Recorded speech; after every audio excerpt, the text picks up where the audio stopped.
to WJTS News. Good evening. I'm Charlotte Olson. The Jasper Board of Public Works Tuesday morning heard several requests for the use of city property. One of the requests was given by Gary Heisel, who proposed a ride planned by Jeep drivers on Sunday, September the 11th to show respect for and honor local law enforcement, as well as local fire departments, emergency medical services, among others.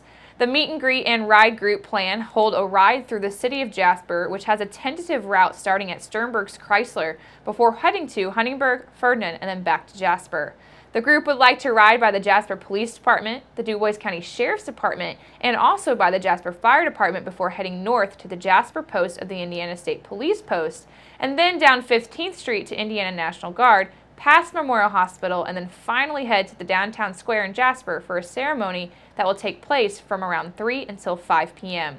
Heisel said that there could be anywhere from 30 to 50 Jeeps in this ride, and a part of the request was to close off the Jasper Courthouse Square. Mayor Terry Seitz asked for advice from fire, police, and EMS officials on whether closing the square would be needed for the remembrance ceremony. Fire Chief Kenny Hoaxang, Police Chief Mike Bennett, and Director of Ambulance Services Susan Hankey also spoke during yesterday's meeting and showed their gratitude towards Heisel and his group's initiatives and advised that it be best not to close the square as it sometimes provides an easier route for fire trucks, EMS, or emergency vehicles to reach their destinations through the square if they are pursuing an emergency.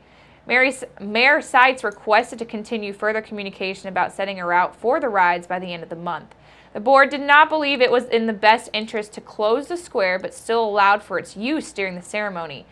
Later, Fire Chief Kenny Hoaxang spoke about a $35,000 grant that the department received that would go towards maintenance and/or improvements to the department's training facility.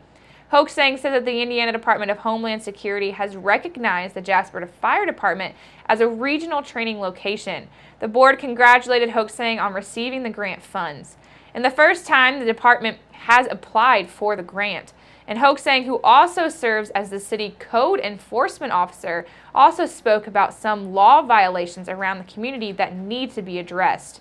Also, City Engineer Chad Herm introduced Jacob Small, a senior at Jasper High School, who will be working with the city's engineering department in the next several weeks through a work-based learning setting known as a Small Ventures to learn about engineering. And Street Commissioner Jeff Tising gave a positive report on street work currently being conducted with contractor RejuveTech that is continuing on this week. The 26th annual St. Anthony Fire Department Street Fest was not bothered by rainy forecast that was foreseen for this past Saturday. In fact, it was filled with community support and camaraderie from the St. Anthony community and friends from DuBois County. Our WJTS reporter Prisma was on site and will tell you more about this fun-filled packed fest. Some men race cars, some men play baseball, some men barbecue meat. We are here at the St. Anthony Fire Department Street Fest. There was an incredible smell of seasoning and smoked meat setting the atmosphere for the barbecue contest. For this contest, the judge categories included chicken, ribs, pulled pork, and chili. The overall winner of the barbecue contest was Team Smoke This, consisting of our very own WJTS Informed spokesman Bill Potter, his wife Janice, their sons Ben and George Potter, and their daughter Jessica with her husband Judah DeLorenzo. According to George Potter, the reasons to participate as a family has value, as they do it to support the event cause, support his father's interest, and achieve family time. Another team who participated, Team 30 Pack, consisting of a group of friends from various parts of DuBois, had shared they were grilling in Pub's honor John Sheeter, who had passed away. Mike Mullen of Team 30 Pack stated they participated as a team for the love of cooking.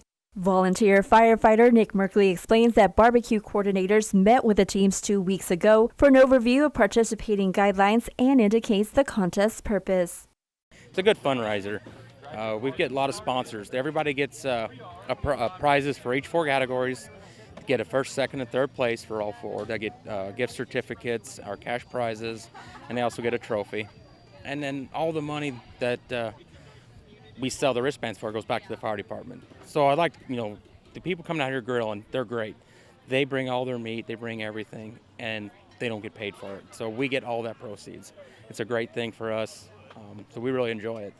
St. Anthony Fire Chief Scotty Blair explained that the overall event started as a street fest at the fire station and then as it expanded, moved to an open area. He said 2 years ago the barbecue contest started, and at this weekend's event there were about 13 teams vying for the 2016 St. Anthony Best Barbecue title. Fire Chief Blair elaborates on the significance of the overall community involvement and taking part in the fest. You know, it starts early in the week, even when they start to come out and help us haul all these tables. There's almost 200 tables we haul in. It means a lot because, you know, we give 24/7, 365. We're available in the event somebody has an accident or an incident or anything they need to have help with.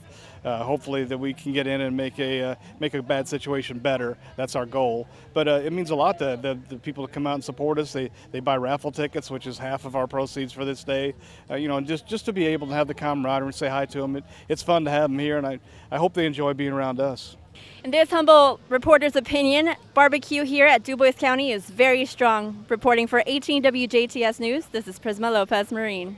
Thank you, Prisma, for being on site at the St. Anthony's Fest over the weekend. And on behalf of our 18 WJTS News Department, I would like to congratulate our Informed spokesman, Bill Potter, and the Potter family for winning the St. Anthony Barbecue Contest.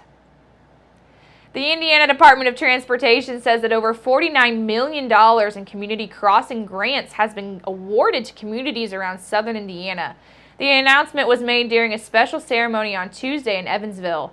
In DuBois County, Jasper and Huntingburg each received the maximum amount of $1 million in matching grants, while the county itself received just over $476,000. And Ferdinand just over $362,000.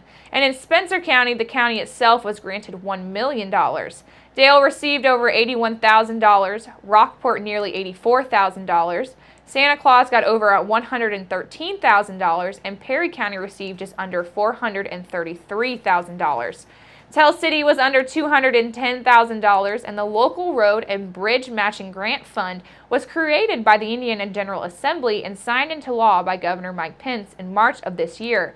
The grant program provides approximately $160 million in funding this year available to all Indiana cities, towns, and counties on a 50-50 matching basis.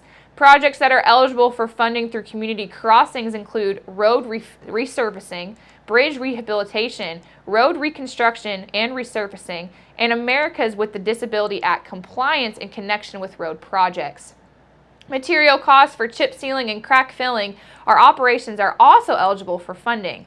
A complete list of southern Indiana communities receiving these funds through community crossings for the calendar 2016 year is available online at indiana.gov/indot. Another person has filed for candidacy for the District 1 seat of the Southwest DuBois School Board for the fall election.